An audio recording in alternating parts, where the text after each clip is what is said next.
একদিকে টানা বৃষ্টি, অন্যদিকে হাতির হামলা, দুইয়ের চাপে দিশেহারা নাগরাকাটার কৃষক সমাজ।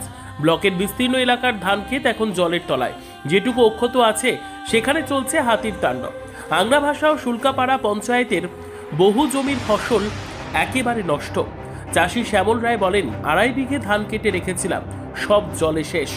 আর এক চাষি সঞ্জয় রায়ের আক্ষেপ, ক্ষতিপূরণ না পেলে আর ঘুরে দাঁড়ানো সম্ভব নয়। পঞ্চায়েত সমিতির সভাপতি সঞ্জয় কুজুর জানান, কৃষি দফতর ক্ষয়ক্ষতির পূর্ণাঙ্গ রিপোর্ট সংগ্রহ করছে। 1 মাস আগেই প্লাবনে ক্ষতিগ্রস্ত হয়েছিলেন চাষিরা, আর এখন ফের নতুন বিপর্যয়। প্রকৃতির এই রুদ্ররূপে আজ চোখে জল নাগরাকাটার পরিশ্রমী কৃষকদের। আপনারা দেখছেন Dooars Times, the true voice of north Bengal.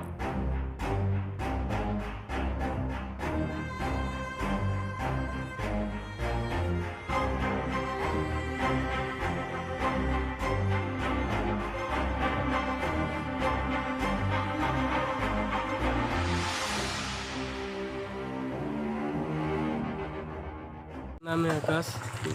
मैं हूँ खेरकटा बस्ती का।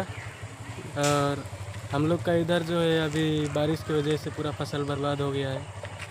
अभी इधर हो रहा है और क्या बोलता है भरपाई करेगा बोल रहा है, तो उसका आज आधार कार्ड लेके बुलाया था। किसी का आज आया था तो पूछा उधर। मेरा तो ज़्यादा नुकसान नहीं हुआ है, टोटल 4 बीघा हुआ है और बाकी बात तो ऐसे ही कटा नहीं है, इसीलिए वो बच गया है। अभी आगे अब क्या होगा, बारिश अगर ज़्यादा आएगा तो वो भी बर्बाद हो जाएगा पूरा।